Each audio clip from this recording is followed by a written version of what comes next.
week 6, there was a little more to go in with arrays. So I want to actually discuss a few more things. So we talked about arrays briefly, but not really how to access all the information in them, and how to add information, and just some different ways we can go about it. So here I've created an array with 5 integers. Okay, so here's one way to populate an array with a for loop. All right, so here I've put, considering if 0 is an even number, if you take that belief, then this is the first 4 even numbers. If you don't think 0 is even, then you can just say 0 plus, first 4 even numbers. So when I print this one, okay, I can add all these numbers into the array with this for loop. We have what's called an enhanced for loop right here. Right. So let me run this. Forget the commented code just yet.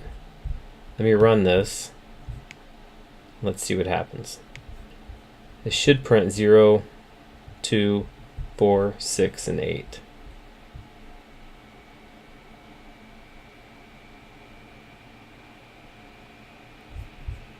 And there it is. So at the myIntArray index 0, we have a 0, and then a 2, 4, 6, and 8. So this enhanced for loop is nice, because if I have some sort of collection, like an array of whatever I'm putting in this case an integer. So I have an array of integers.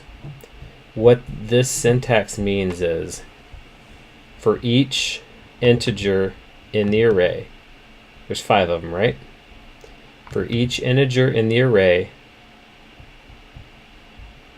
give that integer, give the first integer the name myInt.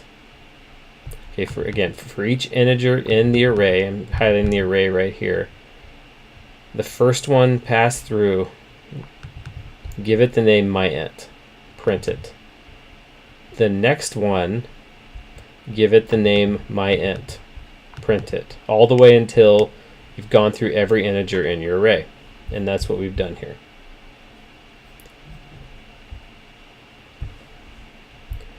Now we don't have to just put integers into arrays, we can actually put objects.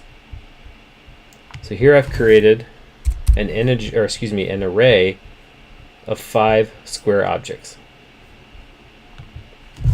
Here in the next 5 lines, hold on.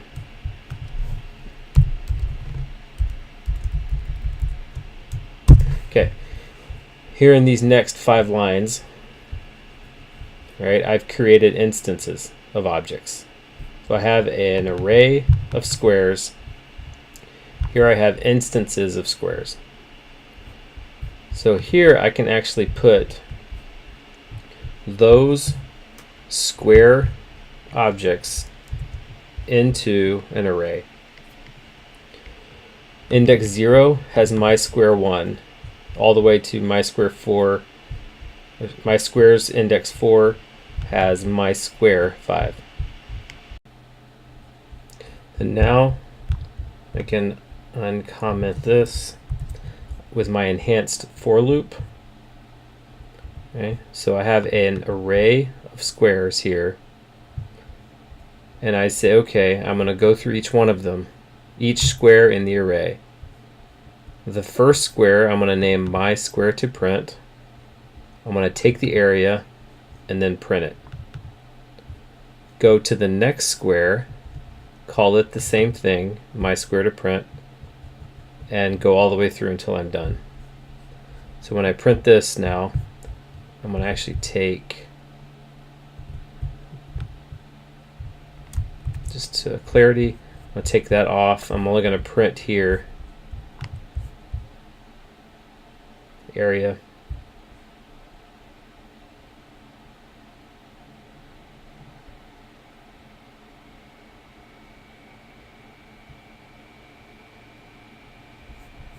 And just like we would expect: 4, 16, 36, 64, and 100. Okay, this is your first introduction, or second introduction, excuse me, to arrays. I encourage you to try some of these things out. Try to put some objects you've created into arrays and see what happens. And if you have questions, feel free to contact me or post a discussion in the discussion boards. Try to see what happens. Here's a learning experience or opportunity for learning. Try to put objects of different types into an array and see what happens. I'm not going to tell you what happens yet. Try it. Try to put a square and a circle into an array and see what happens. See if you can do it. At any rate, please do ask questions if you have any. Otherwise, we'll connect through the discussion boards or through email. Thank you.